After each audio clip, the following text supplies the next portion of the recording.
नमस्कार. नमस्कार. आज आपण एका खूप महत्वाच्या विषयावर बोलणार आहोत. हो.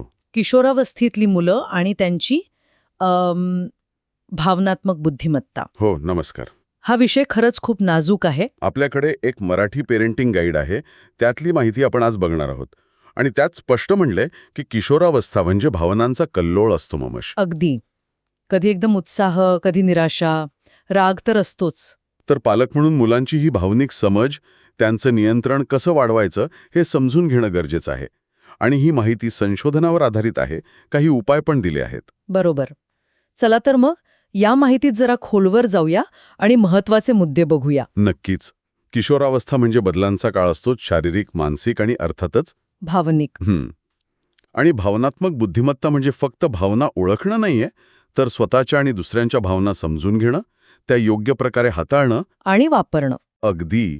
आणि त्या गाईडमध्ये असं पण म्हटलंय की ही क्षमता फक्त आत्तासाठी नाही, तर पुढे जाऊन त्यांचे नातेसंबंध, शिक्षण, करिअर म्हणजे एका सुखी आयुष्याचा पायाच आहे हा. म्हणजे आजच्या चर्चेचा उद्देश एकदम स्पष्ट आहे.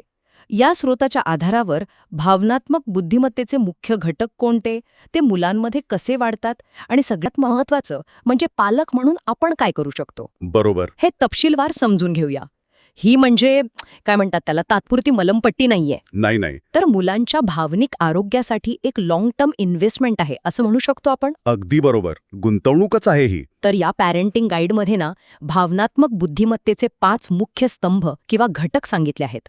पहिला आणि मला वाटतं सर्वात महत्वाचा तो म्हणजे स्व-ओळख, सेल्फ अवेअरनेस. म्हणजे आपल्या आत काय भावना आहेत, त्या का आहेत हे ओळखायला शिकणं.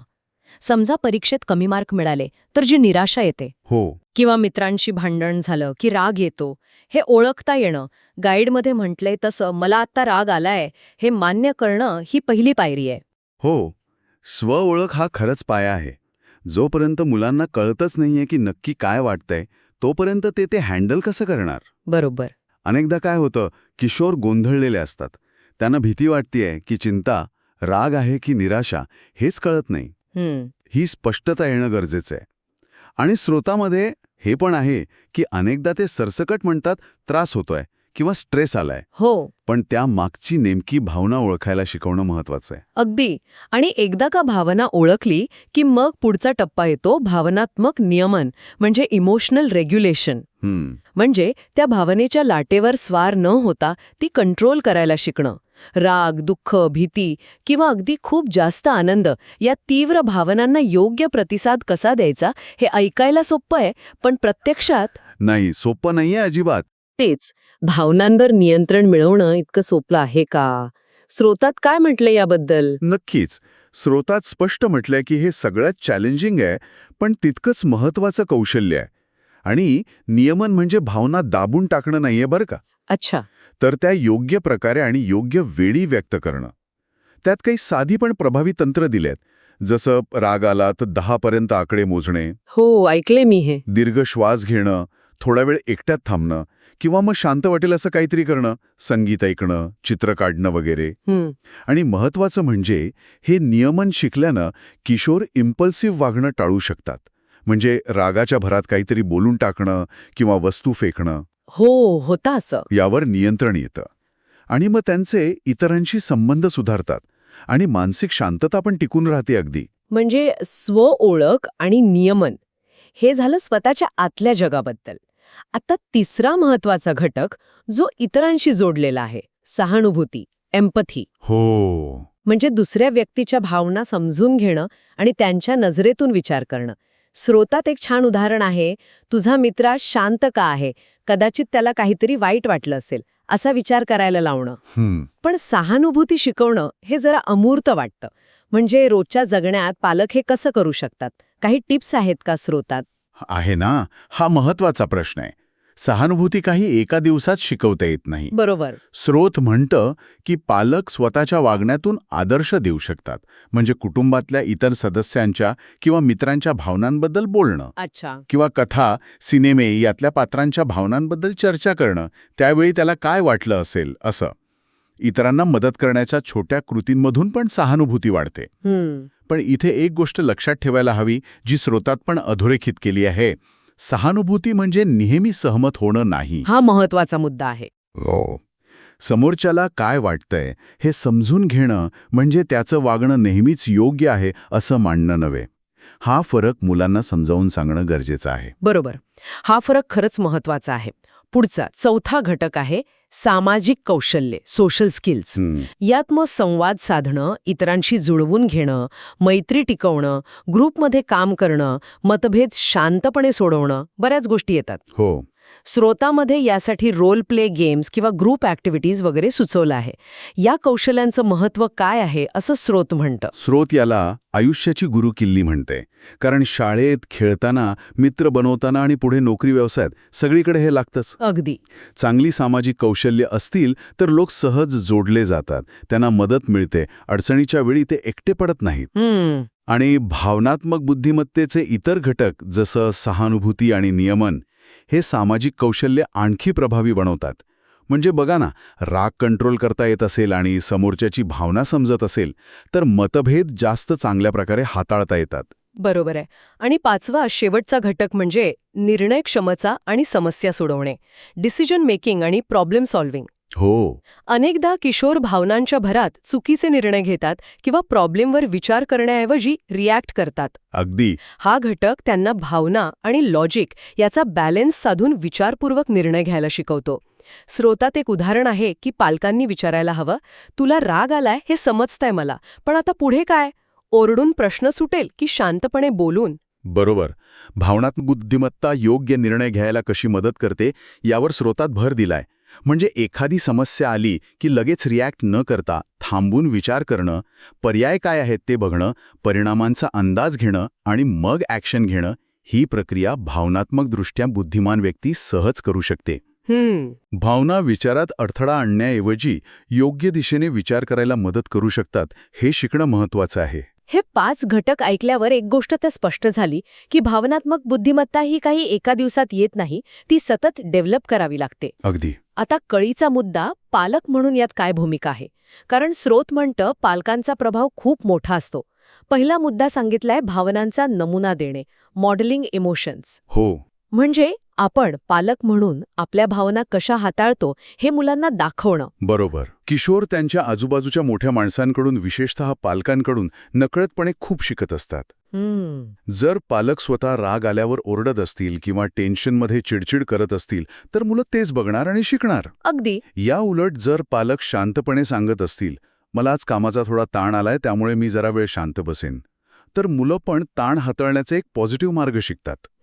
स्रोतामध्ये स्नेह आणि मर्यादा म्हणजे वॉर्मथ आणि बाउंड्रीज यावर भर दिला आहे. मुलांना प्रेम द्या, समजून घ्या, पण योग्य वर्तणुकीच्या मर्यादा पण घाला. या बॅलन्समुळे भावनिक विकास चांगला होतो. दुसरा मुद्दा आहे संवादावर भर देणे, ओपन कम्युनिकेशन.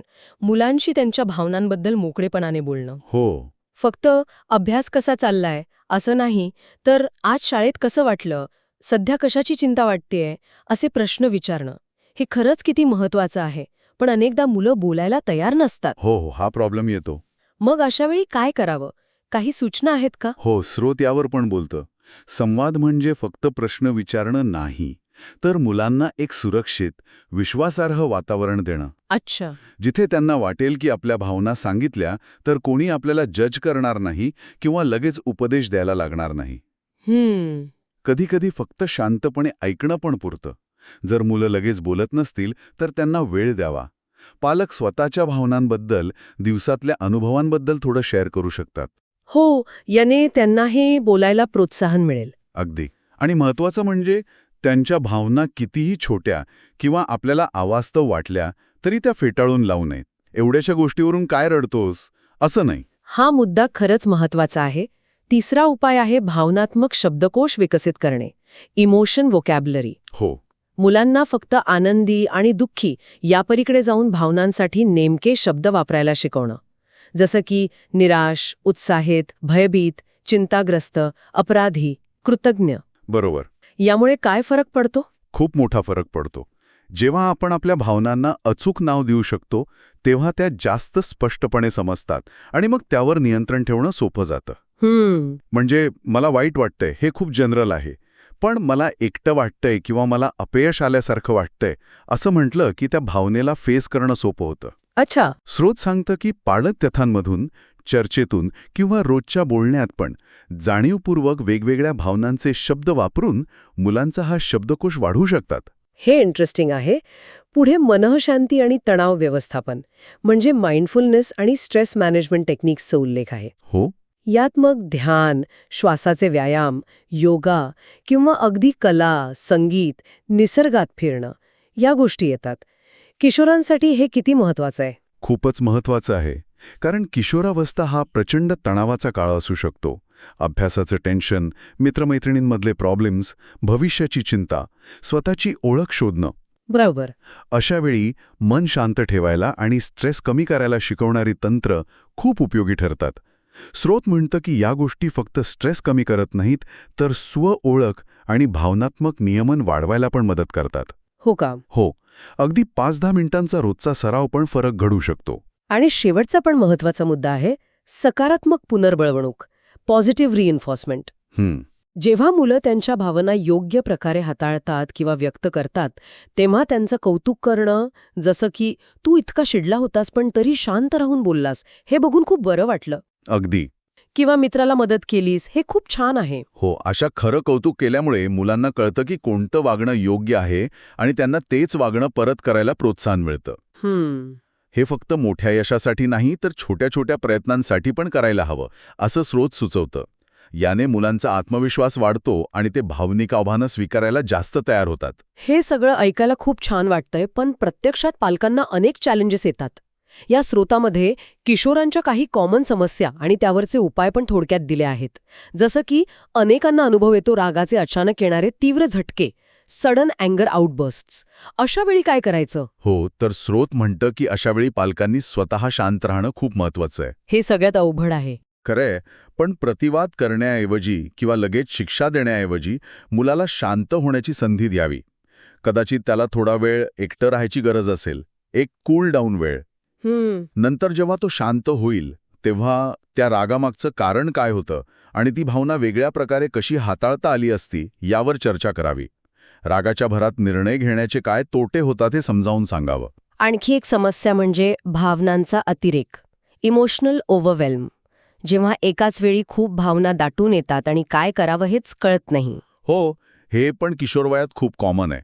अशावेळी स्रोत सुचवतं की भावनांना वाट मोकळी करून देण्यासाठी काही विधारिक मार्ग वापरावेत. जसं की डायरी लिहिणे, चित्र काढणे, संगीत ऐकणे किंवा वाजवणे, किंवा मग अगदी विश्वासू व्यक्तीजवळ मन मोकळं करणे. पालकांनी मुलाला त्याच्या आवडीनुसार व्यक्त व्हायला प्रोत्साहन द्यावं. आणि गरज वाटल्यास प्रोफेशनल मदत घ्यायला पण हरकत नाही. अजिबात नाही. गरज भासल्यास व्यावसायिक सल्ला नक्की घ्यावा. तिसरी कॉमन समस्या, मित्रांशी तणाव, कॉन्फ्लिक्ट्स विथ फ्रेंड्स. मैत्री तुटणं, गैरसमज होणं, ग्रुपमधून वगळलं जाणं, हे मुलामुलींसाठी खूप त्रासदायक असू शकतं. हो ना? यासाठी स्रोत परत संवाद कौशल्य आणि सहानुभूती यावरच भर देतं. अच्छा. मुलांना स्वतःची बाजू शांतपणे कशी मांडायची, इतरांचं म्हणणं कसं ऐकायचं, गैरसमज कसे दूर करायचे आणि गरज पडली तर माफी कशी मागायची किंवा माफ कसं करायचं, हे शिकवणं महत्वाचं आहे. म्हणजे पालकांनी डायरेक्ट मध्ये पडण्याऐवजी. हो, थेट हस्तक्षेप करण्याऐवजी मुलाला स्वतःहून मार्ग काढायला प्रोत्साहन द्यावं, पण इमोशनल सपोर्ट नक्की द्यावा. आणि आजच्या काळातली एक मोठी डोकेदुखी सोशल मीडियामुळे येणारा भावनिक ताण. सोशल मीडिया आणि इमोशनल स्ट्रेस. होय. सतत तुलना, लाईक्सचं प्रेशर, सायबर बुलिंग याचा मुलांच्या इमोशनल हेल्थवर खूप परिणाम होतोय. बरोबर. यावर स्रोत काही प्रॅक्टिकल उपाय सांगतं. पहिलं म्हणजे स्क्रीन टाईमवर मर्यादा घालणं आणि त्याचं कारण मुलांना समजावून सांगणं. दुसरं, ऑनलाईन जगापलीकडे ऑफलाईन ॲक्टिव्हिटीज आणि मैत्रीला प्रोत्साहन देणं. महत्वाचं आहे. तिसरं, सोशल मीडियावर दिसणारं सगळं खरं नसतं हे त्यांना समजावून सांगणं आणि आभासी जगातले निगेटिव्ह अनुभव कसे हाताळायचे यावर चर्चा करणं. डिजिटल लिटरसी आणि सुरक्षित वापराचे नियम शिकवणं पण गरजेचं आहे. या सगळ्या चर्चेतून एक महत्वाचा निष्कर्ष जो स्रोतातून दिसतोय तो म्हणजे उच्च भावनात्मक बुद्धिमत्ता असलेले किशोर केवळ भावना चांगल्या प्रकारे हाताळत नाहीत, तर ते सामाजिक आणि शैक्षणिक जीवनातही जास्त यशस्वी आणि समाधानी ठरतात. हो. हे ऐकून पालकांना नक्कीच दिलासा आणि प्रोत्साहन मिळेल. अगदी. आणि हे यश फक्त शाळेपुरतं किंवा कॉलेजपुरतं नाहीये. डॅनियल गोलमन यांच्या सिद्धांताचा पण उल्लेख हे श्रुतात, हो, बरोबर. जो सांगतो की आयुष्यातल्या एकूण यशासाठी IQ इतकाच किंबहुना काही वेळा त्याहूनही जास्त EQ म्हणजे भावनात्मक बुद्धिमत्ता महत्वाची ठरते. सहानुभूती, स्वओळख, सामाजिक कौशल्य हे घटक लीडरशिप क्वालिटी, टीमवर्क आणि स्ट्रेसफुल परिस्थितीत टिकून राहण्याची क्षमता वाढवतात. ही आयुष्यभराची शिदोरी आहे असं म्हणायला हरकत नाही.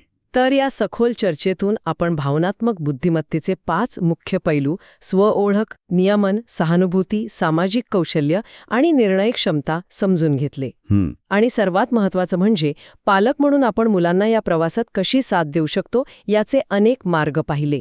थोडक्यात सांगायचं तर स्वतः एक इमोशनली मॅच्युअर व्यक्ती म्हणून वागा. हो, हे पहिलं. मुलांशी सतत आणि मोकळा संवाद साधा, त्यांच्या भावनांना महत्त्व द्या, त्यांना भावना ओळखायला आणि व्यक्त करायला शिकवा, त्यांच्या छोट्या प्रयत्नांचंही कौतुक करा आणि स्ट्रेस मॅनेजमेंटचे पॉझिटिव्ह मार्ग शिकवा. या सगळ्या कौशल्यांचा एकत्रित परिणाम बघितला ना, तर हे स्पष्ट होतं की भावनात्मक बुद्धिमत्ता म्हणजे फक्त भावना मॅनेज करणं नाहीये. नाही, तर ते आयुष्यात येणाऱ्या चॅलेंजेसना, बदलांना, अनिश्चिततेला जास्त सक्षमपणे सामोरं जायची क्षमता डेव्हलप करणं आहे.